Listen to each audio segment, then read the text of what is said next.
How you doing? So this is Richard's last film that he's directing. Yeah, so I hear. Sad about that? I am. Well, I don't believe him. I think it's one of those things when you. Well, actually, he did say when he sent me the script. So he said this is the last film I'm going to make. But I think he said it's probably the last film I'm going to make. He may have, having the experience of having made it. It is one, as he calls it, 1,000 days of tension. And the film, one of the things the film suggests is that that you try and pay attention to the day, enjoy the simple things in your life, and relax and swing down the avenue. Well, you can't do that and direct movies unless you can when you're not directing, but it's a very tough gig, and I wouldn't blame him if he. But from a personal point of view, I really hope it's not the case. Do you think that's what he's trying to say with this film, with his own life? Yeah, I think it is, and I think it's a very profound suggestion. It's not something that we haven't all thought of, but he delivers it in a very sweet way, which is that the idea that you try and enjoy that which is simple in your life, and you treasure those relationships which are important to you, and you try not to miss anything by becoming distracted by the world or ambition or all the things that drive us, and try and avoid all that static. I don't know about anybody else, but all that static that builds up in your head that basically steals your day.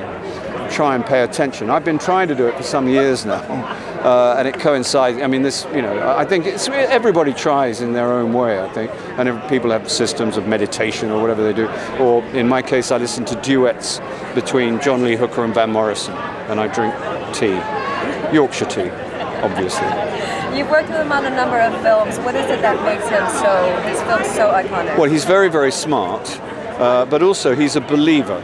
He doesn't make these films as a way of, getting ahead or making money. I'm sure he likes to make money like everybody else, but he actually means it, And I think you can fake that, I suppose, but in his case he doesn't. And I think he does create a cliche, but he does create a world, and people flock to see it.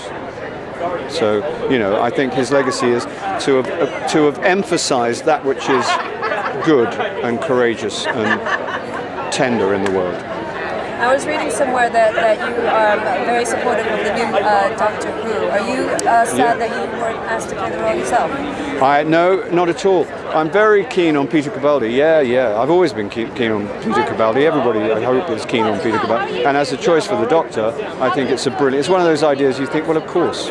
I wish I'd thought of that kind of thing. And he'll be a very cool Doctor. He looks great. He's very elegant. He's got a very dry wit. Anyone who's seen the thick of it, he's a brilliant man. And I think it's a bit of a coup, actually, to get him to be the new Doctor. It was amazing. My pleasure.